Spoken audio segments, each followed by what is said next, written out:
see a collection of things there that we are going to concentrate on this evening, and hopefully answer lots of the questions that you might have about what this inclusive leadership course is for, who it's for, how it works, and what you might get out of it. And we're very lucky to be joined as well this evening by two of the leaders from this year's course who are going to share some of their experience of the inclusive leadership course with you too. I think it's really important to say from the outset that, as well as having some very clear principles and goals, it is essential that our inclusive leadership course acknowledges the reality of the fundamental challenges which face schools and school leaders today. And we might view these challenges across three broad areas. The first being maintaining high expectations for student progress and achievement, measures which are very keenly valued by the DFE, by Ofsted, but just as much by parents and students as well. And a second area which we're trying to support, which we want to be able to support, the diverse and complex needs of all students, especially the most vulnerable and disadvantaged students, who we know are disproportionately excluded and more likely to face significant lifelong challenges. And then the third area is to develop expertise and skills and understanding of all our staff to be able to meet those challenges. And those challenges are often in tension with each other. And where there are tensions and conflicts, we can also find the most vulnerable children caught in the middle. And it's through the inclusive leadership course and the way that we have constructed it that we set out to support leaders on the course to step confidently towards those challenges, very aware of the tensions, to develop practice and systems that are directly relevant to their own schools, which can help resolve them, in particular by working in collaboration with their SLT, with their staff, and with their students.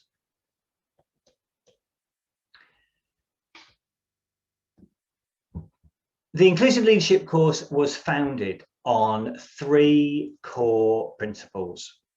And those core principles run through every session and through the assignments and the impacts and outcomes that we have seen from leaders on the course.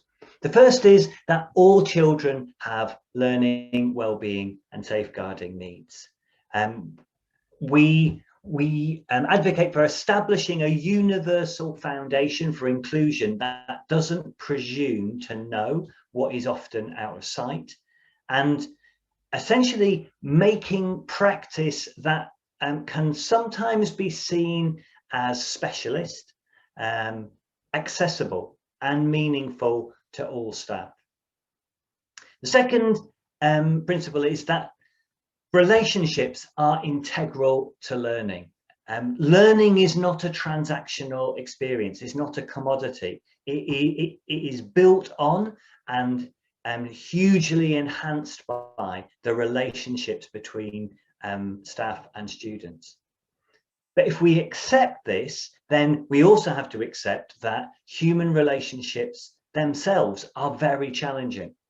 And we have to equip all our staff with the skills to initiate, to grow, to sustain, and to repair them in particular.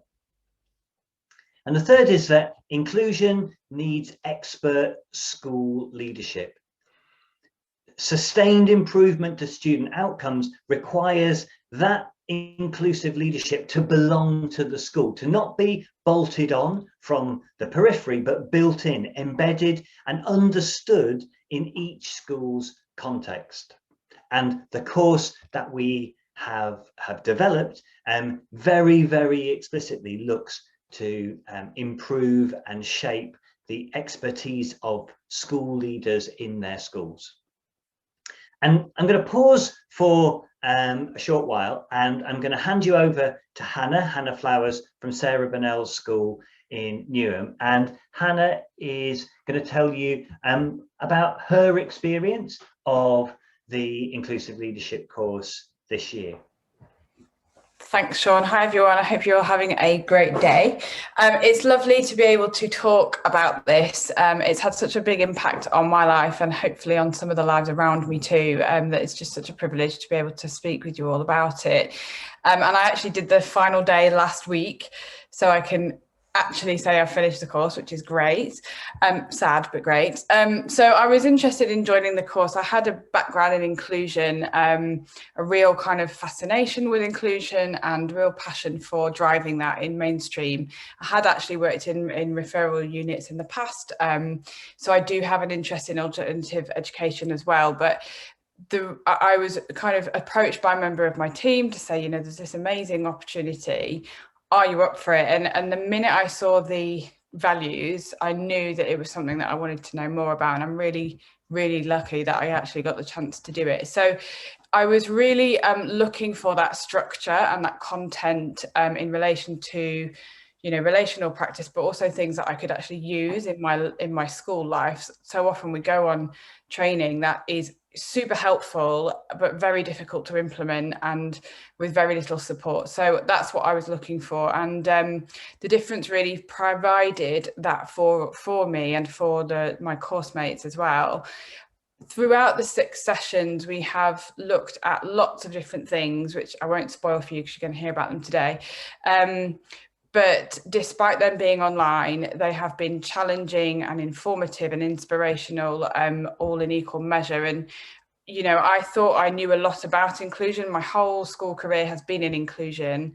And I was challenged on some of my own thoughts and concepts, which can only mean that I have developed as a practitioner and hopefully supported others to do the same. So that's been a real win for me and the school that I'm in, hopefully.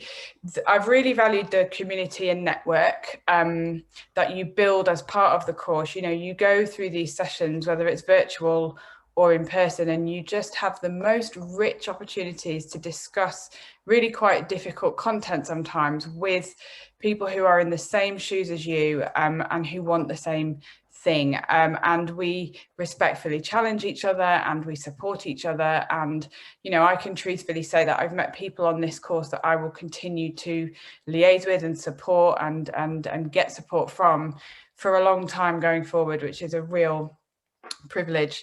The depth of the training is something that I was really impressed by.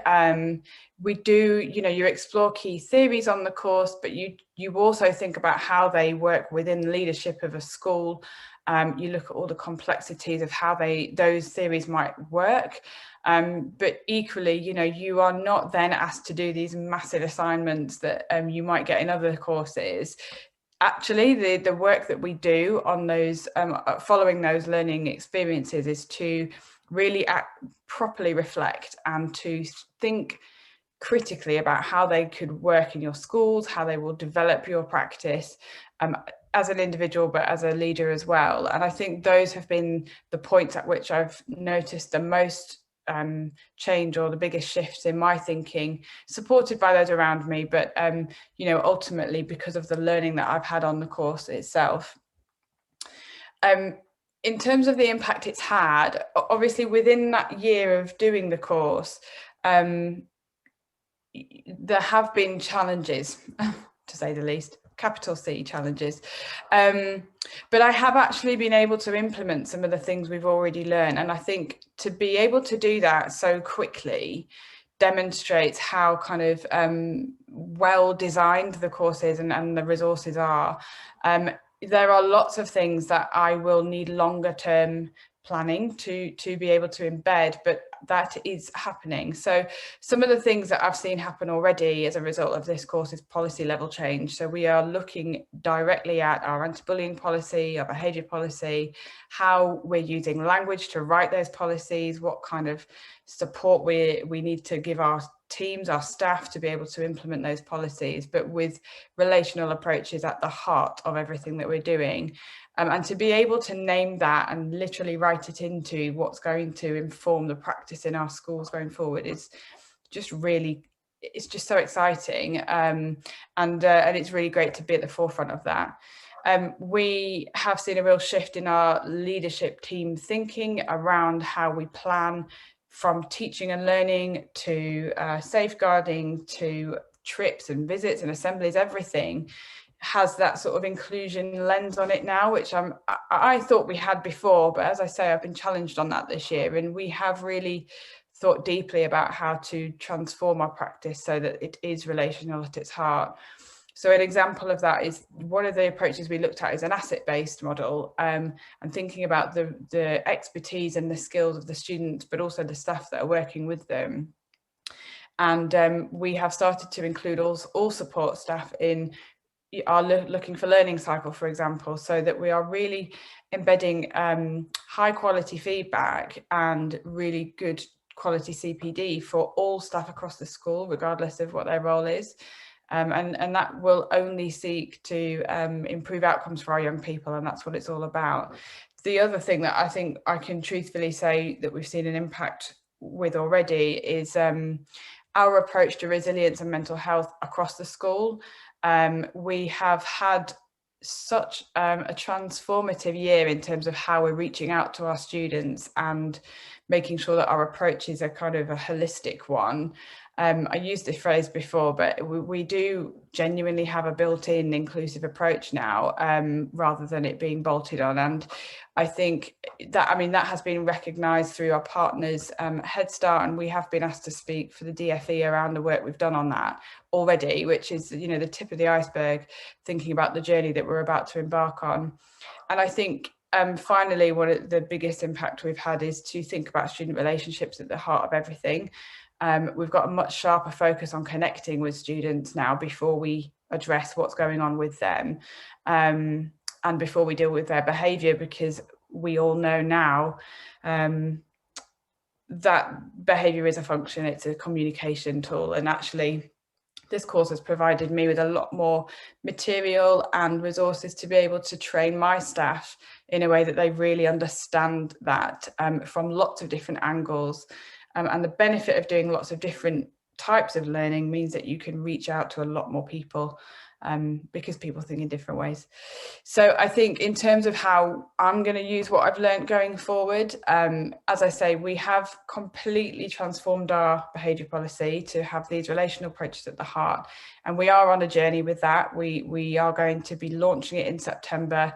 And of course, like any launch like that, there's lots of subsequent work that needs to be done in terms of staff development and empowering our children as well as our adults to be able to lead their own behaviour in the right way. We are looking at our systems and our frameworks, particularly around safeguarding and inclusion, to make sure that they align and that they do what they say they do effectively and efficiently. And we are revisiting restorative practice. We've always been a restorative school, but through this training, what's become clear is actually there's a lot more we can do with restorative approaches that perhaps we've missed in the past. So it's really been a kind of a journey for me as an individual, but also the knock-on effect of that and the kind of encouragement I've had to then go on and liaise and work through my colleagues has just been a real privilege. And I really urge you all to listen carefully today about all the opportunities that are coming your way, because it's going to be a life-changing thing. It was for me. So yeah. Thanks ever so much, Hannah. It's really lovely to hear your enthusiasm for the course, and I think it's fair to say we'll hear from Joe a bit later on in the session that You both have really embraced and engaged with the course and had impact, but you are strong representatives of a whole cohort of people, for whom that has also that has also been true for. So I'm going to just return back to where we were a moment ago, and picking up from what Hannah had just said in terms of who this course is for. Actually, it could be and has been successful for assistant heads, for deputy heads, and for head teachers, across lots of different remits within their schools. And probably the biggest sort of designator of success has not necessarily been what role they have come with, but actually the extent to which they have been able to connect with other colleagues, exactly as Hannah was just describing, and actually take back what they have been learning, share it in a way which meant that it actually went forward and they were able to actually kind of deliver and develop work with other colleagues from it. In terms of schools, we have a very, very rich and diverse range of schools on the course. And that is actually one of the keys to its success. There are schools who are outstanding and schools that requires improvement, and everything in between. There are schools who are coming from, I guess, relatively affluent areas, and schools from relatively deprived areas. Schools who have, I guess, culture and ethos which might be considered to be quite strict and quite traditional, and also schools who probably would consider themselves to maybe be quite different from that. And actually, it is the coming together and the finding of common ground that is a really important part of the course. And actually, just as a callback to those challenges that I was outlining at the start, the resolution of those challenges doesn't lie in picking sides and being dogmatic about the way that we approach our work with children in schools. It comes through learning and compromise, and comes from developing an understanding, and the richness of the understanding, in part from the RC, comes from the variety of schools who are on the course. I'm going to hand over to Mohamed, and Mohamed's going to just introduce a little bit more about actually how our inclusive leadership course works. Thank you, Shaun. And so from our kind of 3 core principles, we've designed the inclusive leadership course to support kind of 4 key leadership outcomes. And so the first outcome is learn. You're going to be introduced to key practices that foster and strengthen relationships across the whole school community in the way that Hannah just described. And you'll explore how school systems interact with one another and how these key practices can directly link to improved outcomes for all of your students. The second key outcome is to develop, and there are 5 assignments across the course. And these assignments, as Hannah described earlier, are designed to be practical and accessible for senior leaders with significant leadership commitments. And we understand that the kind of task of completing an assignment in between sessions can feel like quite a significant commitment, and so we've ensured that the assignments relate to your role and to the kind of school priority that you are hoping to achieve, and can be a tool for reflection in your learning. We've had senior leaders who have used the assignment as a team activity within their SLT or as a professional development tool for staff, so that they can understand their school better and understand the kind of strategies to move forward. To evaluate as well is another one of our key outcomes, and that the introduction to new frameworks will support you to map and evaluate the existing systems that you have and the practices that exist in your school too. So senior leaders on the course have found that the frameworks are kind of incredibly valuable. They're valuable in identifying gaps and priorities that they have kind of identified to improve the outcomes of the school community. Lastly, I guess one of the kind of most significant key outcomes is the ability to share with one another. Like this year, we've had a community of up to 81 senior leaders from across the country. We've had 11 multi-academy trusts and 36 local authorities involved in the inclusive leadership course. And next year, that community will increase to over 150 senior leaders who can share your challenges, successes, and your impacts with as well. And so that exposure to outstanding practice from other schools in your cohort and previous cohorts as well, so kind of extending that community to kind of previous years, will help you feel connected to a community that you can learn from. And we know that our senior leaders this year have found that kind of incredibly important. And I guess that kind of headline impacts, and when we're thinking about the impact of the course, we've been able to see, and you can see for yourself, kind of halfway through the session, so after 3 sessions, once we got to the spring term, we had 60% of senior leaders seeing a reduction in exclusions in their schools. And that's quite a significant number in a short space of time by applying the framework and the learning in their schools. 78% of senior leaders said that they'd seen an improvement in de-escalating incidents. And senior leaders on the course felt that this was underpinned by their own knowledge and understanding of relational practices and introducing their staff to ILC content. And Hannah spoke about that, and Joel will also speak to that later on as well. And so 86% of senior leaders on the course delivered CPD using the learning from the content halfway through. We've just kind of looked at the data after delivering all sessions, and I can kind of confidently say now that 100% of our senior leaders use the learning from the inclusive leadership course and applied that in their schools, and that this was incredibly successful in kind of leading senior leaders to kind of have impact, but to deliver CPD not just in their own schools but across their multi-academy trusts and in their local authorities as well, shaping the inclusion offer at a broader range, I guess, than the school that they are located in. And I'm just going to throw one more thing in there as well, Mohamed, just before you move on, which is to say that all of the resources that we deliver in all of the sessions are open source for you. So after every session, everything that we have delivered goes into a kind of open Google Classroom, and it's there for you to take away and to do what you want with as you want to develop your own CPD and training based on it. Yeah, absolutely. As we've mentioned to our leaders on the course, nothing is copywritten. It all belongs to you as well. And so kind of the ability to take that and apply it, kind of this kind of ready-made tool for you to deliver to your school has been useful for our senior leaders. So I guess what does a day look like for a senior leader on the course?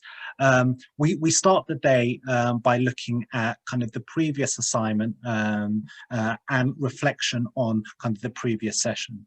And we believe it's incredibly valuable for you to explore the learning and impact from the course with your colleagues. So we dedicate the start of every session to learning and impact reflections.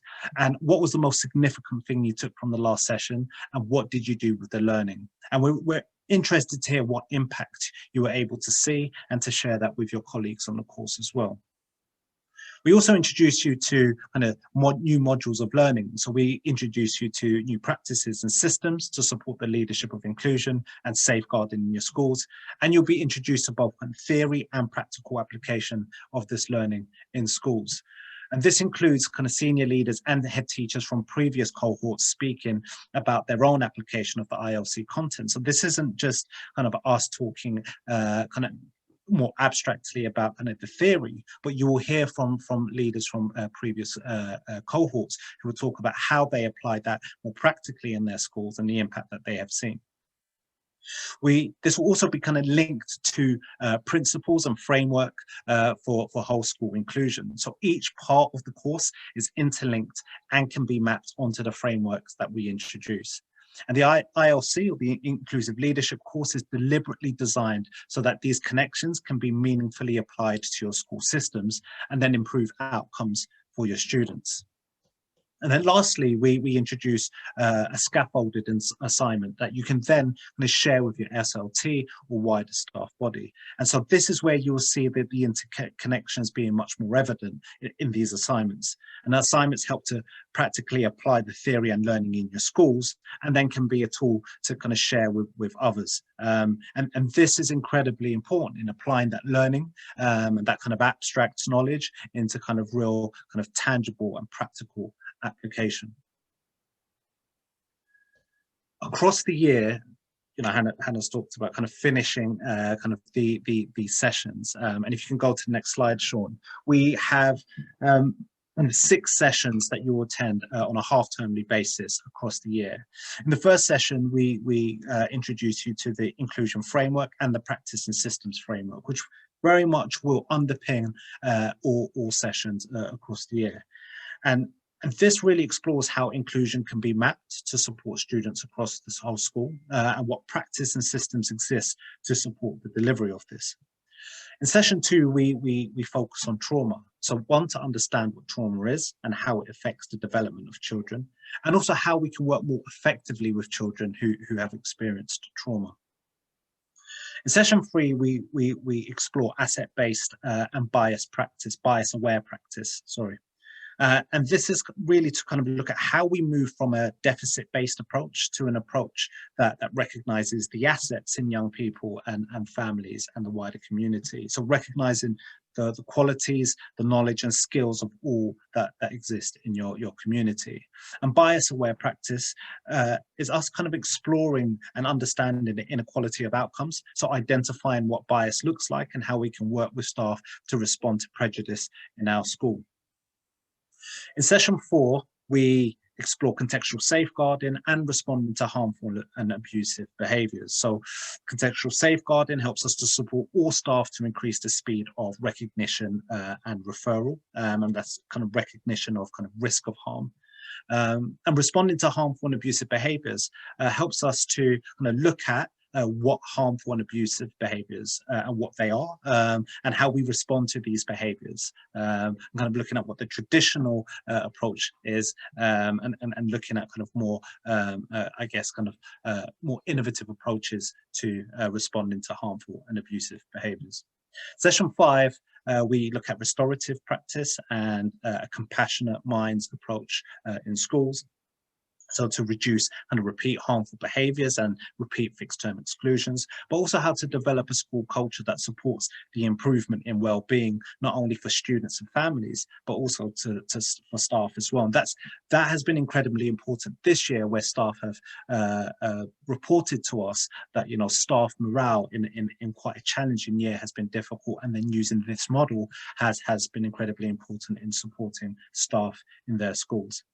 And in the last session, you'll use your learning across the year to plan for inclusive change in your schools. So you will share and support with your colleagues in your cohort to develop impressive and impactful plans for inclusive change. And you'll recap on the learning across the year, pick out some of the significant kind of key learning from across the year, and think about how that will drive your school priority for the next year.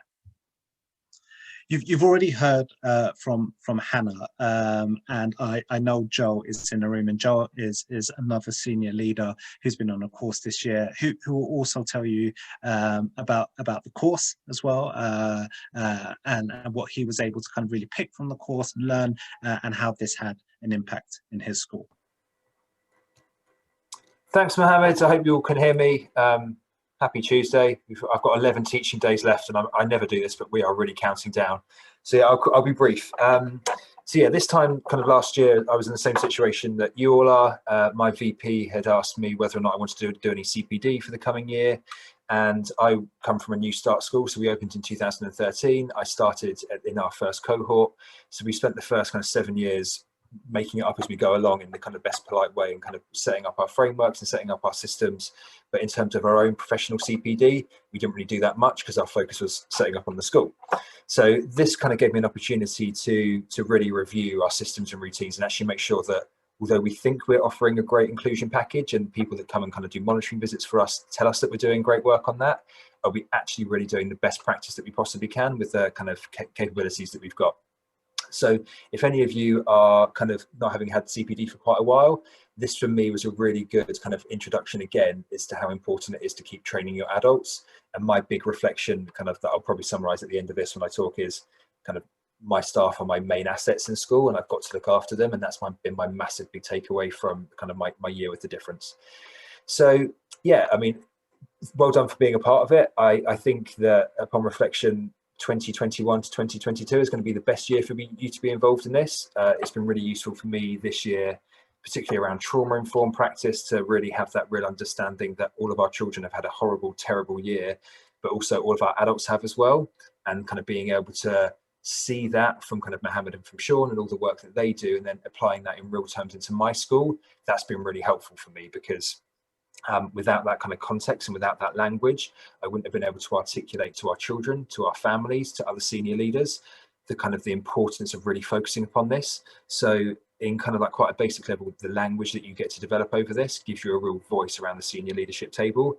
And I know that as the person that's in charge of pastoral at my kind of mainstream secondary school, sometimes getting that voice in can be quite challenging. So this will really give you an opportunity to segue in and get your voice heard. In terms of kind of the other adults that are on the course, I've really enjoyed kind of the mucking in from everyone. A lot of the projects that you have to do, you'll kind of do a session, then you do a project at home, and then you will kind of come to the next session with that project. And there'll always be time to kind of reflect upon what you've been able to do and how you've been able to kind of move any of your practice forward. What I've really liked is all the colleagues that I've been with have been critical, but been supportive and really helped me with kind of moving things as I need to. And I think instead of pretending to do the assessments because you have to do the assessments or the assignments that I've seen in some other CPD, this has been in real terms. How can you take what you're learning and put it into your school setting? And that therefore makes it a lot more valuable for us as practitioners, I think. I would say that you're going into this at a really good year, and I've already kind of said that, but I mean, in terms of real term outcomes, from March the 8th, when we returned after our second lockdown, we did with 0 offsite exclusions from that date all the way through until the beginning of May, which may not sound like a great achievement. I mean, but it is for a secondary mainstream school to do 0 offsite exclusions for 2.5 months. That for us was really, really important. And I would say the difference was massively impactful on that figure, which of course is a massive headline figure, and we're really proud of that. In terms of kind of plans for next year and my sustainability of all of this, it's, as I said at the beginning, it's given me real drive to realize that my adults are our main assets and we've got to give them a lot of retraining. If you're looking at your kind of pastoral provision inclusion staff and thinking they're really experienced, I'd actually argue with you that this last year has seen all of our staff, and I would include myself very much in this, been completely de-skilled. We may say that we've learned how to kind of migrate online and do a lot of online learning. That's great, but actually now we're back in the ebb and flow of a school. We need to upskill ourselves again. And for me, I've been able to set up kind of using I'm an ARC school, so using the Greater Teacher rubric kind of model and getting all of that language and then putting that into a pastoral framework so that I can be training my adults with the same intensity that teaching staff get, because my heads of year and deputy heads of year are non-teachers. So if any of you have that kind of set up at your school, what again this will give you is the language and the confidence to be able to go, right, this CPD that we're receiving is just as good as what teachers would be receiving, but how can we then go and apply that to the rest of our adults that we've got at school? I will say the support I've had outside of kind of the actual sessions, particularly from Mohamed, has been great, and kind of a really useful sounding board. So this is not about 6 hours 6 times a year. This is about a proper, can I just pick your brains about this kind of thing, which I think for all of us this year has been really, really helpful. So yeah, that's my bit on it, Mohamed. I hope that was helpful. That's really great as well. So thank you, Joe, for sharing that, and yeah, in particular sharing the tangible impacts that you can see that the course and your learning has had. I guess in terms of outcomes for students, both in terms of exclusion reducing and also improvements to attendance and the work that staff have been able to do with those students. And to reiterate the point that you made, I think both Hannah and Joe made this point. You know, as school leaders, and the CPD and the training that we sometimes get sometimes it's not actually there's not actually that much of it out there, and there specifically isn't a lot out there, which is expert, specialist, inclusive leadership learning and CPD, but also that that is also true for all of our staff in schools, and creating opportunities for learning and change and understanding of the staff in your school, teachers and non-teachers, is an incredibly valuable product of the course, as much as the individual learning that everyone takes away individually. So in terms of what next, I've just done that thing where I pressed the buttons and I didn't press share screen. Apologies. So I hope that has been useful, and that if you in a minute want to ask more questions, do just put them in the chat, and or Mohamed, Jamie and I will be around. We're not going anywhere if you've got any questions that you want to ask. But there are 3 steps, I guess, for everyone now in terms of getting a place on one of our London, York or Manchester courses. The first is, if you need excuse me, more resources, either for yourself or for others, they're in the slides. So take the slides away, and if you click on the 2 links at the bottom, you will have access to much more information, as well as these slides about impacts that leaders have got from the course, or just how the course works and what the content looks like. If you are coming for yourself, then go away and take an opportunity to discuss with your head teacher, or vice versa if you're a head teacher coming and thinking about who you might like to send on the course, and then get your applications in. The application form is very simple, straightforward. It's mostly the details about you, and then some very short answers about why this is going to be a useful course for you and for your school.